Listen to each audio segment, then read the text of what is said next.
राष्ट्रीय आंदोलन का संगठन 1870 के दशक से 1947 तक।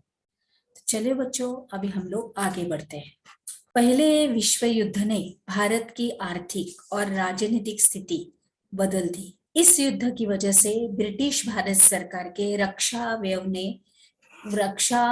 में भारी इजाफा हुआ था और इस खर्चे को निकालने के लिए सरकार ने निजी आय और व्यावसायिक मुनाफे पर कर बढ़ा दिया था और सैनिक व्यय के इजाफे तथा युद्धक आपूर्ति की वजह से जरूरी कीमतों की चीजों में भारी उछाल आया था और आम लोगों की जिंदगी मुश्किल होती गई।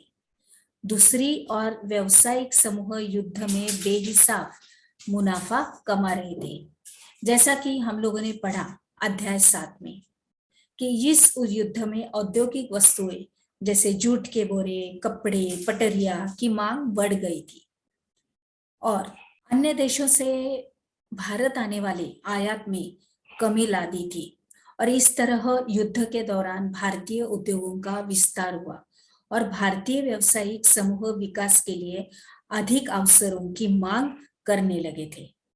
युद्ध ने अंग्रेजों को अपनी सेना बढ़ाने के लिए विवश किया। एक विदेशी युद्ध की खातिर गांवों में सिपाहियों की भर्ती के लिए दबाव डाला जाने लगा और बहुत सारे सिपाहियों को दूसरे देशों में युद्ध के मोर्चों पर भेज दिया गया था और इनमें से बहुत सारे सिपाही युद्ध के बाद यह समझदारी लेकर लौटे कि साम्राज्यवादी शक्तियां एशिया और अफ्रीका के लोगों का किस तरह शोषण कर रही है और आम लोग भी ये भारत में औपनिवेशिक शासन का विरोध करने लगे। आगे बढ़ते हैं बच्चों। इसके अलावा 1917 में रूस में क्रांति हुई और इस घटना के चलते किसानों और मजदूरों के संघर्षों का समाचार तथा समाजवादी विचार बड़े पैमाने पर फैलने लगे थे, जिससे भारतीय राष्ट्रवादियों को नई प्रेरणा मिलने लगी।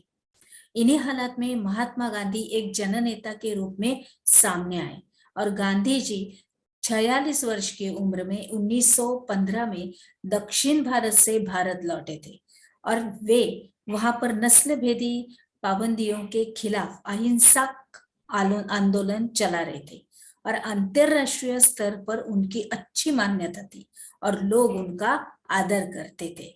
दक्षिणी अफ्रीकी आंदोलनों की वजह से उन्हें हिंदू, मुसलमान, पारसी, ईसाई, गुजराती, तमिल और उत्तर भारतीय उच्च वर्गीय व्यापारी, उसके बाद वकील और मजदूर, सब तरह के भारतीयों से मिलने जुलने का मौका मिल चुका था। महात्मा गांधी ने पहले साल पूरे भारत का दौरा किया और इस दौरान के यहाँ के लोगों को, उनकी जरूरतों को और उनकी हालातों को समझने वो लगे थे और उनके शुरुआती प्रयास चंपारण, खेड़ा और अहमदाबाद के स्थानीय आंदोलनों के रूप में सामने आए। इन आंदोलनों के माध्यम से उनका राजेंद्र प्रसाद और वल्लभ भाई पटेल से भी परिचय हुआ था। अभी 1918 में अहमदाबाद में उन्होंने मिल मजदूरों की हड़ताल का सफलतापूर्वक नेतृत्व किया था। आगे बढ़ते हैं। यहाँ पर हम लोग देख रहे हैं कि एक चित्र है यहाँ पे कि कांग्रेस के संस्थापक दक्षिण अफ्रीका 1895 में ये चित्र दिखाई दे रहा है। महात्मा गांधी ने नस्ली भेदभाव का विरोध करने के लिए नदाल कांग्रेस का एक गठन किया था। यहाँ पे हम लोग गांधी जी को पहचान सकते हैं, मैं भी देख रही हूँ यहाँ पे है। ओके, चलिए आगे बढ़ते हैं। सही, रॉलेट कायदा। अभी इसके बारे में हम लोग देखते हैं कि 1919 में गांधी जी ने अंग्रेजों द्वारा हाल ही में पारित किए गए रॉलेट कानून के खिलाफ सत्याग्रह का आह्वान किया था और यह कानून अभिव्यक्ति की स्वतंत्रता जैसे मूलभूत अधिकारों पर अंकुश लगाने और पुलिस को ज्यादा अधिकार देने के लिए लागू किया गया था। महात्मा गांधी, मोहम्मद अली जिन्ना तथा अन्य नेताओं का यह मानना था कि सरकार के पास लोगों की बुनियादी स्वतंत्रताओं पर अंकुश लगाने का कोई अधिकार नहीं है, और उन्होंने इस कानून को शैतान की करतूत और निर्कुशवादी बताया। गांधी जी ने लोगों से आह्वान किया था कि इस कानून का विरोध करने के लिए 6 अप्रैल 1919 को अहिंसक विरोध दिवस के रूप में अपमान व याचना दिवस के रूप में मनाया जाए और हड़तालें की जाए।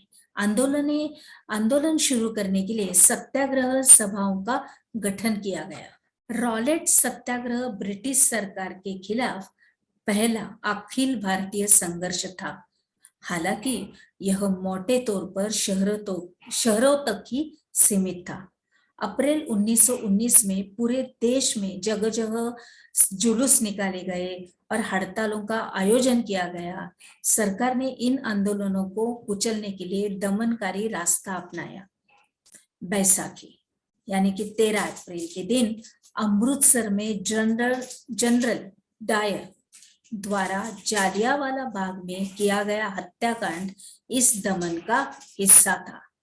इस जनसंहार पर रविंद्रनाथ टैगोर ने अपनी पीड़ा और गुस्सा जताते हुए नाइटहुड की उपाधि वापस लौटा दी।